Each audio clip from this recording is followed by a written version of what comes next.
Bienvenidos todos, soy Gregory Ramírez y esto es Detrás de la Escritura.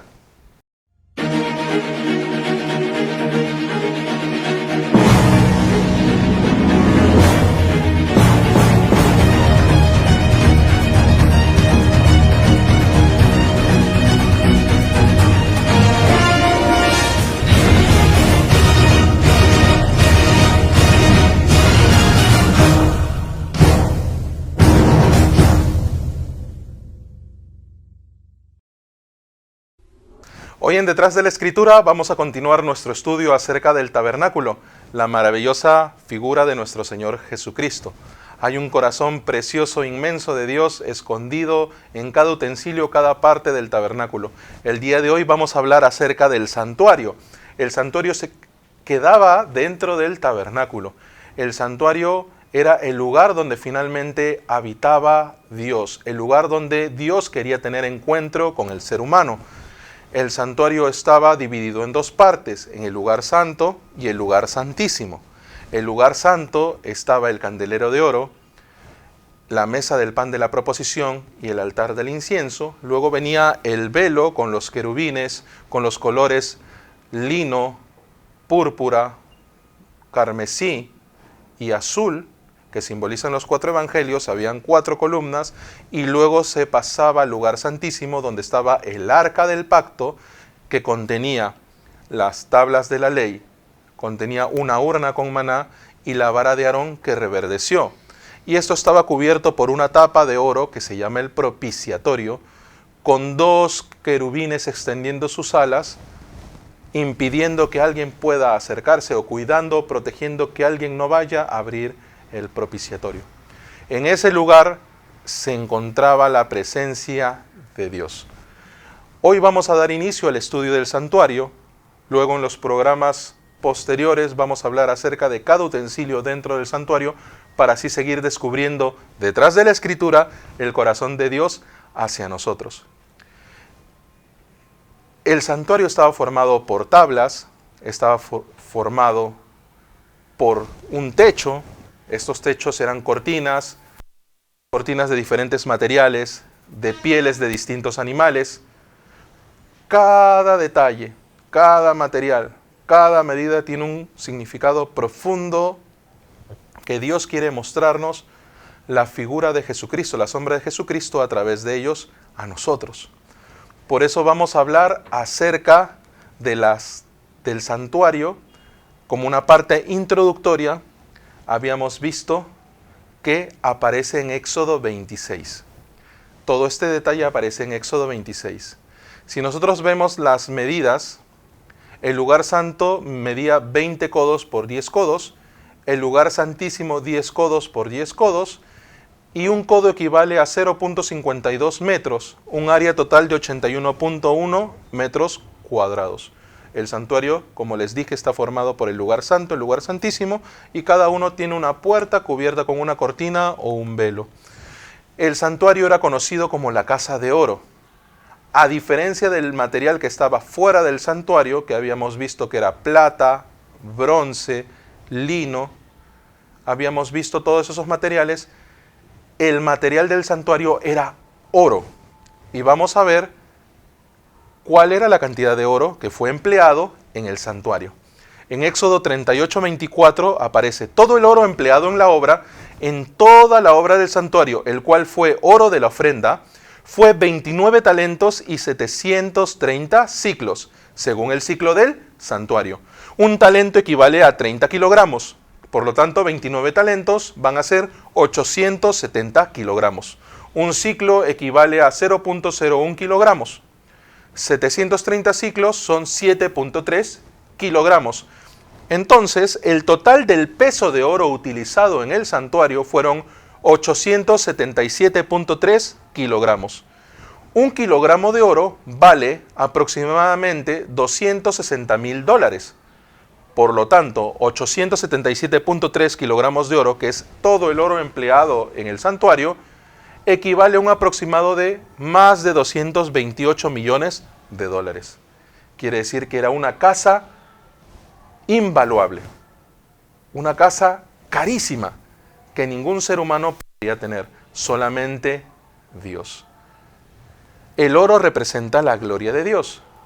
Por eso es que es un material muy importante que solo podía estar dentro del santuario, lugar en donde estaba la presencia de Dios.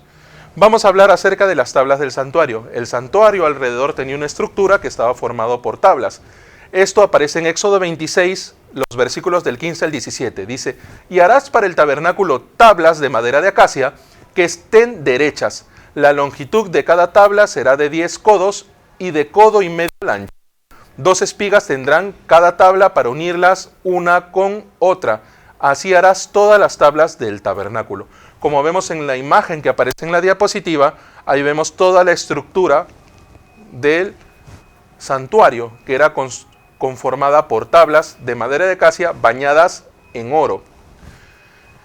Estas estaban unidas, firmes, parejas, muy unidas unas con otras, a lo largo y ancho del santuario. La medida de las tablas era una altura de 10 codos, más o menos 5 metros de altura. Quiere decir que una persona natural que mide menos de 2 metros no podía ver qué cosa había arriba, y más aún porque había un techo. La anchura era 1.5 codos, más o menos 0.75 metros, un poco menos que 1 metro. Estas tablas estaban al sur y al norte. Eran 20 tablas en total a cada lado, y al oeste habían 8 tablas. 8 tablas. Al este, que era el lugar donde no habían tablas, aquí estaba la puerta.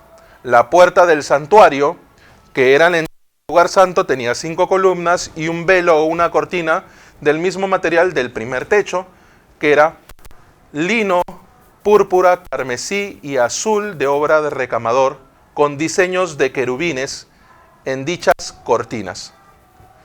La puerta del lugar santo, como les mencioné, 5 columnas y esta cortina.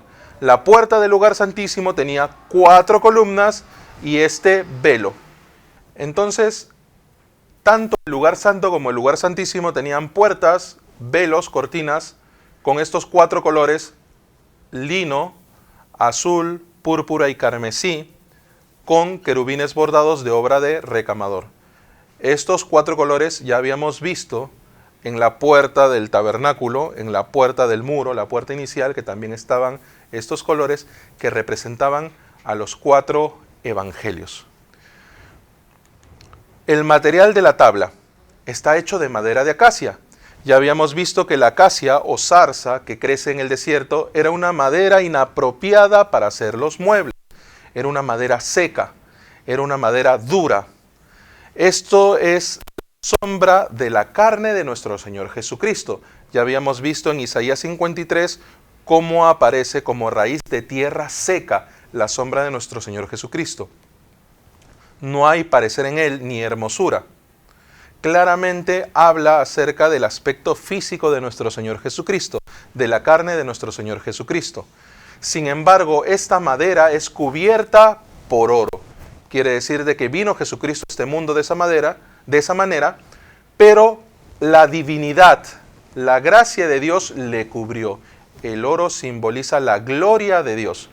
Jesucristo fue cubierto de la gloria de Dios para que pueda realizar la obra que Dios le mandó a hacer en esta tierra. Las tablas simbolizan también a los cristianos renacidos. Jesús recibió el castigo por nuestros pecados, pero también resucitó y está sentado a la diestra de Dios. Quiere decir que carnalmente la tabla de madera de acacia recibió el juicio de Dios por nosotros, pero no solamente quedó en esa parte carnal, humana, Jesús, sino también venció la muerte. Quiere decir resucitó y actualmente está sentado a la diestra de Dios Padre. Quiere decir que se mostró también la parte divina de nuestro Señor Jesucristo. Eso simboliza la tabla cubierta de oro, de madera de acacia. La parte carnal, humana de Jesucristo, más la parte divina de nuestro Señor Jesucristo. Las tablas estaban unidas. De la misma manera, Jesucristo une a todas las personas en medio de él, formando la iglesia. Las tablas bañadas en oro son sombra también de los cristianos renacidos, ya habíamos visto. En Salmo 133, el versículo 1 se menciona: mirad cuán bueno y cuán delicioso es habitar los hermanos juntos en armonía. En San Mateo 16, 8 también se menciona: y yo también te digo que tú eres Pedro, y sobre esta roca edificaré mi iglesia, y las puertas del Hades no prevalecerán contra ellas. El Hades es el reino de la muerte. Quiere decir de que todos los que formamos parte de la iglesia, al igual que Jesucristo, vencimos a la muerte. Por eso ya no vivo yo, mas vive Cristo en mí. Con Cristo estoy juntamente crucificado. Esto aparece en Gálatas 2:20. Por eso, sobre esta roca simboliza: Jesucristo edificaré mi iglesia. Jesucristo por primera vez llama a la reunión de los justos, a la reunión de los santos, iglesia en el Nuevo Testamento. Por más que en Salmo 133 habla acerca de la sombra de la iglesia, por más que no menciona literalmente la palabra iglesia, habla acerca de la reunión de justos, de los hermanos habitando en armonía. Eso es la sombra de la iglesia que finalmente Jesucristo en el Nuevo Testamento llama directamente como iglesia. Las tablas exteriores que están alrededor del santuario en el que Dios habita simbolizan a la iglesia. Todas las tablas unidas, la reunión de los justos, de los santos redimidos. Estas tablas tenían basas de plata. Las basas de plata aparecen en Éxodo 26, 19. Se menciona: y harás 40 basas de plata debajo de las 20 tablas, 2 basas debajo de una tabla para sus 2 espigas, y 2 basas debajo de otra tabla para sus 2 espigas. En total habían 96 basas de plata. Habían 2 basas por tabla. Los cristianos renacidos son colocados como base y otros cristianos como tablas. La plata simboliza la gracia de Dios. Los que han hallado la gracia de Dios son las bases de la iglesia. Quiere decir, las personas que iniciaron la iglesia, y a través de ellos muchas otras personas llegaron y se convirtieron en tablas. Por eso, las personas que hallaron la gracia y caminan junto con el evangelio, junto con el siervo en la iglesia, son las basas de plata. Simbolizan las basas de plata. Dentro de la iglesia hay muchos miembros que forman un solo cuerpo con Cristo. Así manifiestan la gloria de Dios. La gloria de Dios es manifestada por la cobertura de oro. Todos unidos como iglesia, haciendo la voluntad de Dios en la tierra, que es anunciar el evangelio de nuestro Señor Jesucristo, de esa manera manifestar la gloria de Dios en la vida de muchas personas. Ese es el símbolo de la base de plata y de la tabla de madera de acacia cubierta de oro.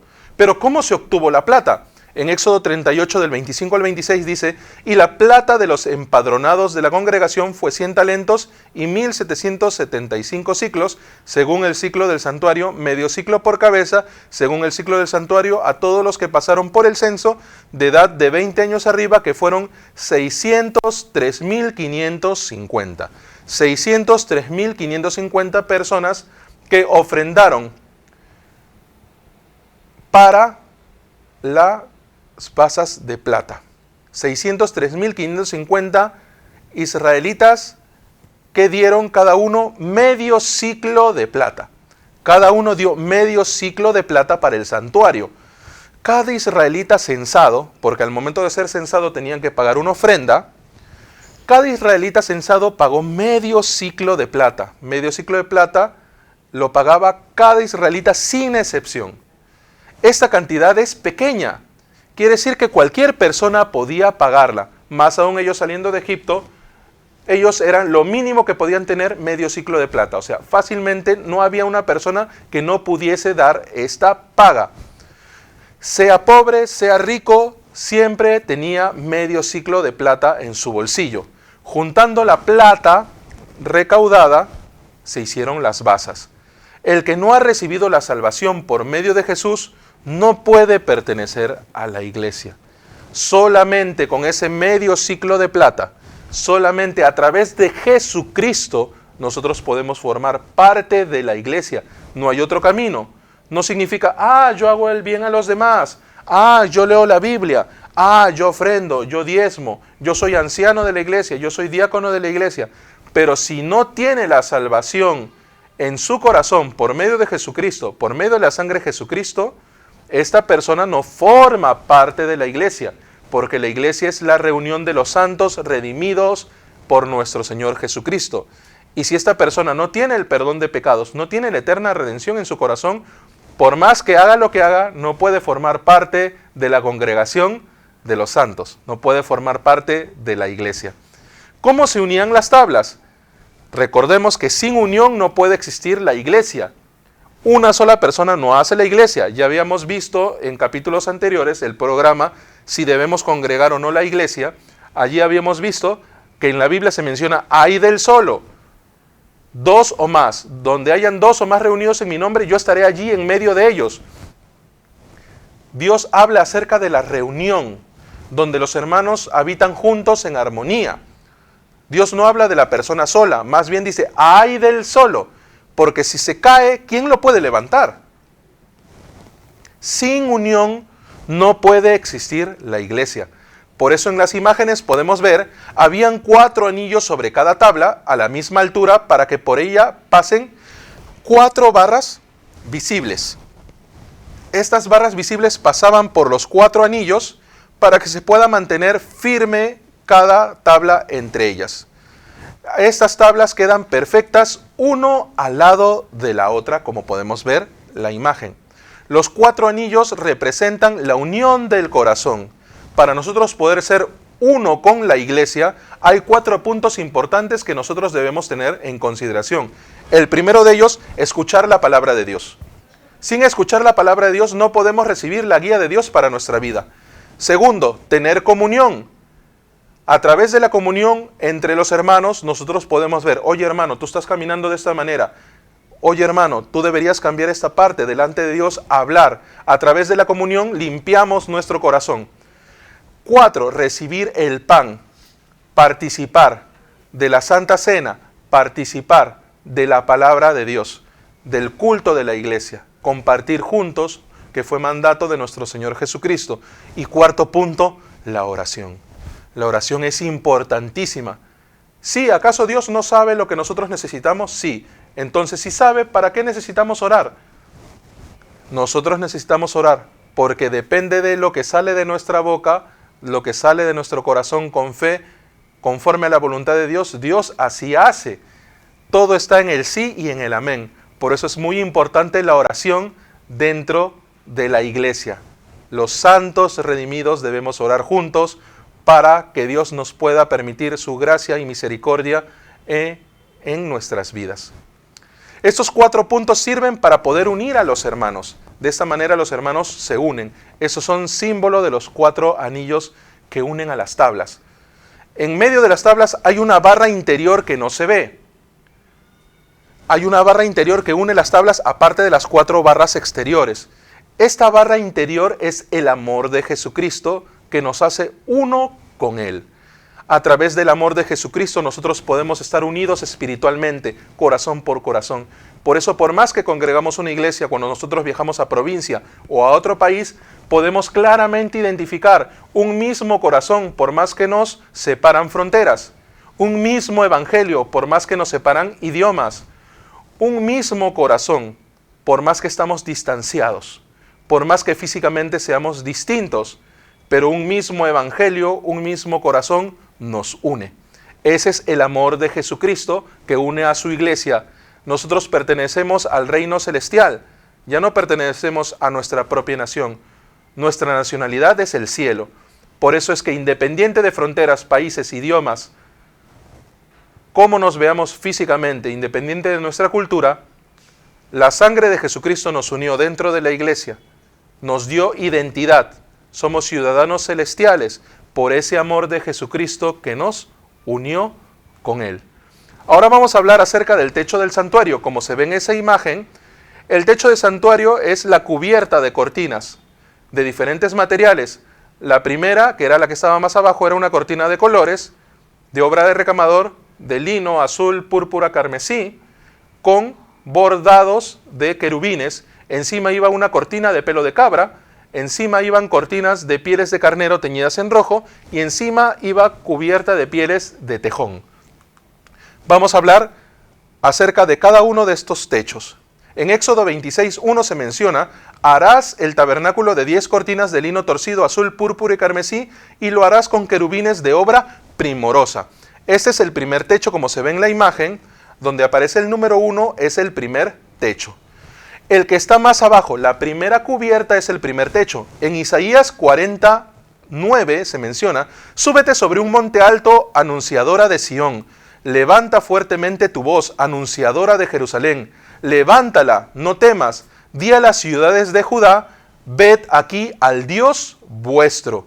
El techo es un lugar que está en lo alto para manifestar, predicar y proclamar el evangelio a toda nación.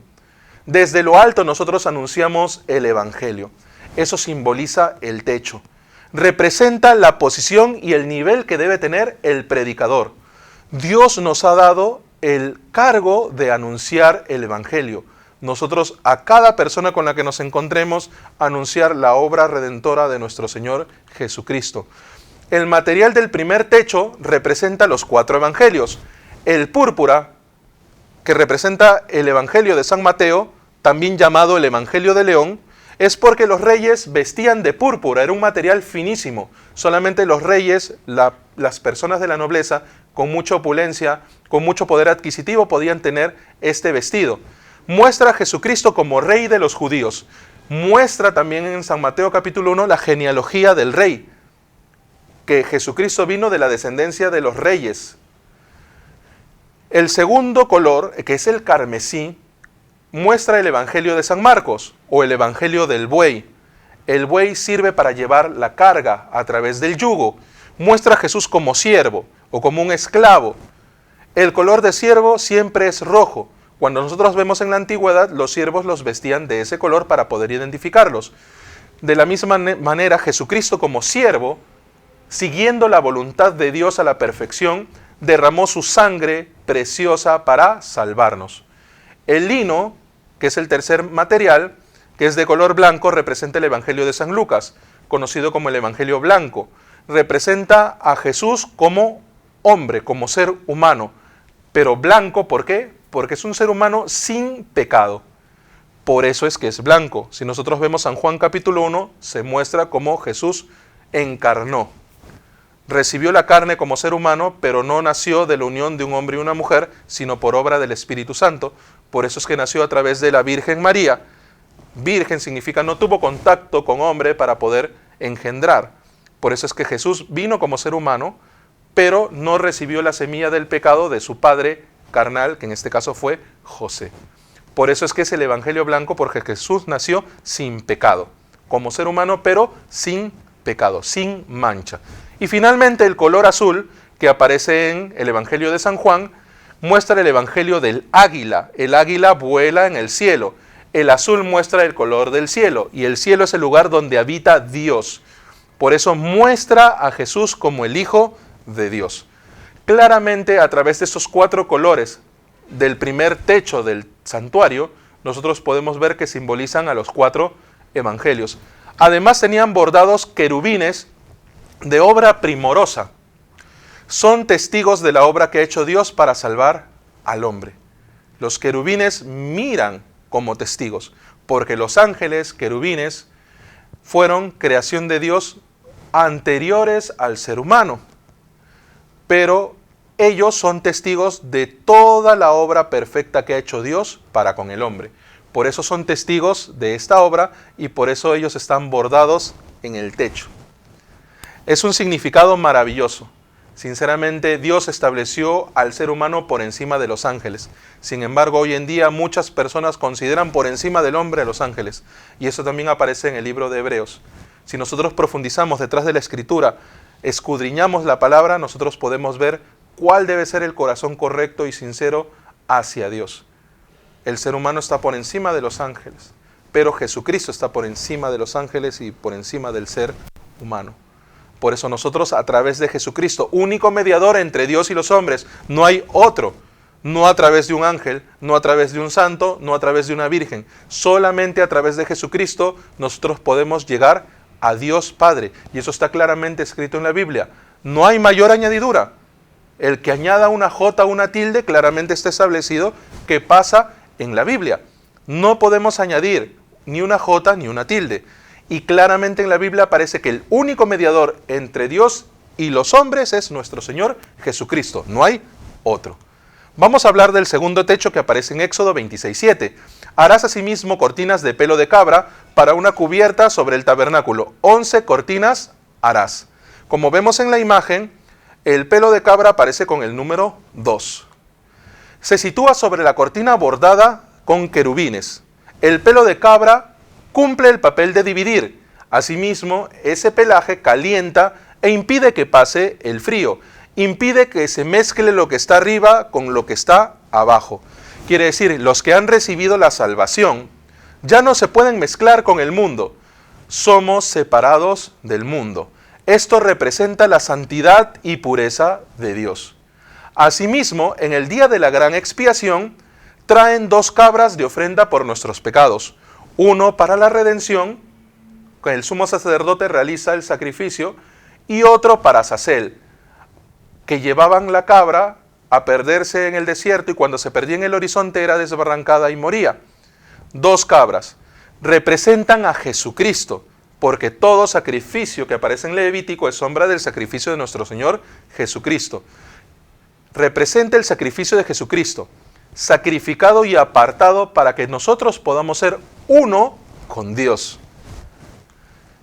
Vamos a hablar ahora acerca del tercer techo.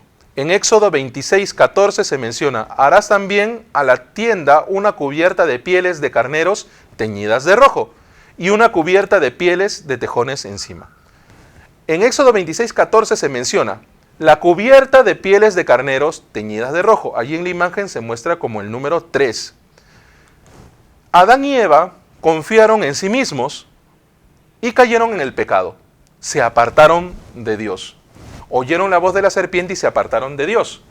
Aunque ellos quisieron cubrirse luego, cubrir su desnudez, con delantales de hojas de higuera, este material al llegar el sol se secaba y se caía, no era un material que los pudiese cubrir de una buena manera. Por eso Dios les cubrió con túnicas de piel. Y de esta manera Dios cubrió la desnudez de ellos. Así Dios pudo cubrir su vergüenza. Para nosotros poder obtener esa túnica, para Dios poder obtener esas túnicas de pieles, estas pieles antes pertenecieron a un animal. Esto representa derramamiento de sangre. Se tenía que matar al animal, sacarle la piel para poder hacer estas túnicas y que puedan cubrir a Adán y Eva, puedan cubrir el pecado, la vergüenza de Adán y Eva. Esto representan a las pieles de carnero teñidas de rojo. La piel de carnero del animal teñida de rojo por el derramamiento de sangre que tuvo que ocurrir para poder obtenerlas. Asimismo, nosotros vemos que los sacerdotes, cuando van a asumir su cargo, cuando llegan a la edad de los 30 años, se sacrifican 2 carneros, uno para su expiación y otro para su consagración. Así los sacerdotes toman su vestidura e inician su cargo como sacerdotes, al servicio del tabernáculo, al servicio de Dios. Jesucristo inició su vida pública a los 30 años.